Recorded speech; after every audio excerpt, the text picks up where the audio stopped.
This video is about hydrostatic balance. It's a simple but very useful vertical momentum balance. In the most general form, a momentum balance can be expressed as force equals mass times acceleration. The very popular and well-known F equals ma, where F is force, m is mass, and a is acceleration.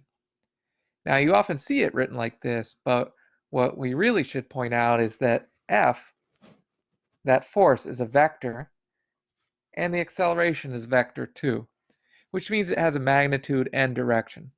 Or alternately, we could decompose the force into a force in the x direction, one in the y direction, and another component in the z direction. And that's the vertical direction. And you can do the same for acceleration. For hydrostatic balance, this is a vertical balance, so we're concerned with the z direction. Our vertical coordinate is z, and it's positive upwards from the sea surface. Even though we often talk about F equals ma, in oceanography, we rearrange this equation. We actually look at acceleration A equals capital F for force divided by the mass. And so we often talk about that capital F over m as a lowercase f, which is a force per unit mass. For hydrostatic balance, we're only considering the vertical component of the acceleration and the vertical component of the force. And we could write this in a number of ways. I'm going to write AZ times K hat equals capital FZ times K hat divided by M. The AZ and the FZ are the vertical components of the acceleration and the force. And then the K hat is the unit vector in the Z direction. So it has a magnitude of 1 and it's pointed in the Z direction. So I can write it there. And we can get rid of the K hats because they're on both sides. And now we have the acceleration component in the Z direction equals the force component in the Z direction divided by the mass. For hydrostatic balance, the static part of it means that we're assuming no motion. And so we're going to say the acceleration is 0. And we can write 0 equals Fz divided by m. What that says is the force in the vertical direction is 0. We can have a competition of forces that end up balancing each other out, that exactly counter each other, and end up having a net force of 0. And that's what we have in this case for hydrostatic balance. Now for me, when I think of forces in the vertical direction, the first thing that comes up is gravity. And the gravitational force is the gravitational acceleration, g, times the mass. So if we put this in, we'd have g times the mass, m, divided by m, and we'd end up with the gravitational acceleration, g. And that would be a net force acting to accelerate anything towards the center of the Earth in the negative z direction. But there's another force that balances gravitational acceleration, and that's the pressure gradient force. And it's the pressure gradient force in the z direction. It depends on how the pressure changes with z. And we know as we go deeper and deeper, the pressure gets bigger and bigger as there's more and more water above. And now we can rewrite 0 equals Fz divided by m, that force per unit mass, in terms of the pressure gradient force per unit mass in the z direction and the gravitational force per unit mass. And that's 0 equals negative 1 over rho, that's the density, dp dz, that's the partial derivative of pressure with respect to z, minus g. The g itself is positive, 9.8 meters per second squared. The negative sign is there because it accelerates water downward in the negative z direction. The dp dz, how pressure changes with z, we have to look at. And the best way to do that is start somewhere deep in the water and move upwards towards the surface. As we go upwards towards the surface, the pressure is going to decrease. So dp dz is negative because as we move towards positive z, the pressure decreases. But we have a negative sign out in front of that term, which makes the whole pressure gradient force per unit mass in the z direction, makes that whole term positive. And the hydrostatic balance is a simple vertical momentum balance between the pressure gradient force and gravity. Now I'm just going to rearrange this so I have dp dz on the left side. So we have dp dz equals negative rho g. This is also the hydrostatic balance. I just rearranged it. The next step is a vertical integral. These are indefinite integrals.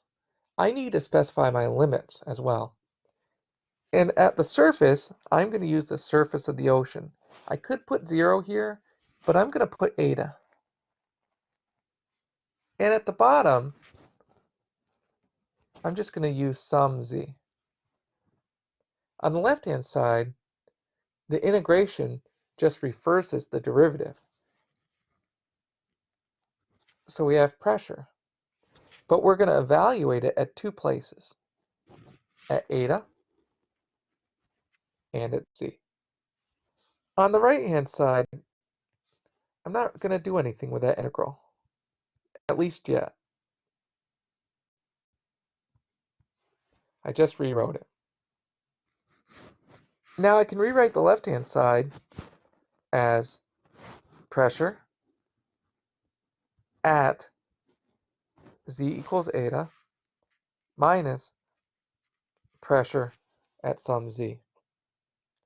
And that can be anything. We could pick z as negative 1,000 meters, negative 10 meters, negative 2,000 meters. And then it still equals the right-hand side. Now, I'm just going to get this pz alone on the left-hand side. And what this says, I can figure out pressure at any z if I know the pressure at the surface and I know the gravitational acceleration, which we already do, but I need the depth integral, or actually the vertical integral, of density. So that's a way to figure out pressure, and what it is the vertically integrated form of the hydrostatic balance. That should have been a z equals eta there. And what you sometimes see is, instead of writing this pressure at z equals eta, which is a bit cumbersome, they write that surface pressure as something like P surf or P surface. This is an atmospheric pressure. I cleared out some equations and wrote that last equation up on top. I want to break up that last term because I want to be able to say something about that integral of density. To do that, I'm just going to define 2 components of the density. I'm going to say that rho, the density, equals rho naught, some constant density, plus rho prime. And that rho prime has all the density variations in it. So if my actual density is 1,027 kilograms per meter cubed, and my rho naught I picked is 1,025 kilograms per meter cubed, then my rho prime is 2 kilograms per meter cubed. If my actual density is 1,024 and my rho naught's 1,025, then my rho prime is negative 1 kilogram per meter cubed. The reason I'm doing this is because that rho naught is a constant and can be pulled out of the integral, making that easier to solve. Whereas the rho prime is not constant, it can't be pulled out of the integral, and we leave it as is. So now I can use that new definition and substitute in for rho. And now I have Pz equals P surf plus two terms. One where I've got the rho naught outside the integral, and inside the integral is really just 1, which should be easy to do. And then the last term is plus g times the integral of rho prime dz. The integral of 1 is z, and if I evaluate z at eta and at that lower limit z, I'll get eta minus z.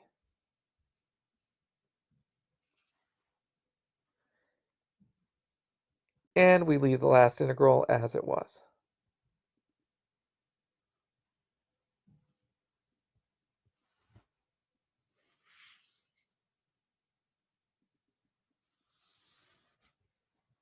I'm going to box this off because it's a very useful form of the integrated hydrostatic balance, and it's a very general form. We can look at a special case now. We'll say that rho prime equals 0.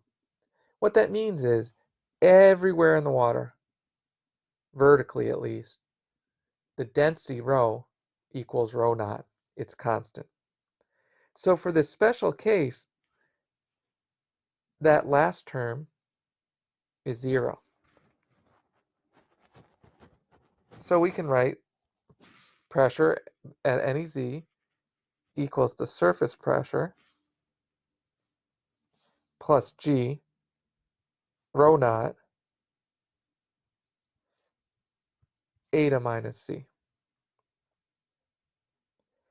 And eta minus z, that's the thickness of the water column above the location. So if this is the z level and the surface is up here at eta, what we're talking about is this water column above that location. And if we went deeper, then this water column gets thicker or taller. So the hydrostatic balance gives us a way of calculating pressure from the density and the vertical position where you are, or the vertical position that you're looking at. Here, what we've done, we started with a vertical momentum balance. We said the accelerations are 0, so there's no net force, but we consider two forces that are equal and opposite from each other. One, gravity, and the other, the pressure gradient force. Then we integrated it and solved for the pressure. The boxed equation is the general case. We can consider a simple case where the density doesn't vary. And that's that last equation that I have here. However, in the ocean, the density does vary. So usually we do have to use the boxed equation.